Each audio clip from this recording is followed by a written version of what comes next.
Hello everyone, welcome to our channel J R meaning. আজকে আমরা যে ইংরেজি শব্দটি জানব সেটি হচ্ছে ডেট্রয়েট। এর বাংলা অর্থগুলি হচ্ছে ডেট্রয়েট শিল্পনগরী, গাড়ির নগরী। নিচের দুইটি উদাহরণ দেওয়া হলো। প্রথম উদাহরণটি হচ্ছে Detroit is known for its significant impact on the automotive industry.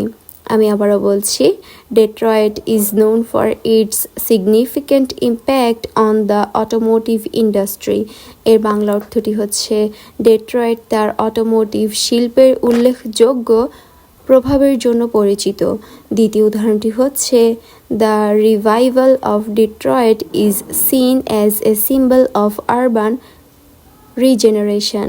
আমি আবারও বলছি, The revival of Detroit is seen as a symbol of urban regeneration. এর বাংলা অর্থটি হচ্ছে ডেট্রয়েটের পুনরুজ্জীবনকে নগরীয় পুনর্জন্মের একটি প্রতীক হিসেবে দেখা হয়। ধন্যবাদ।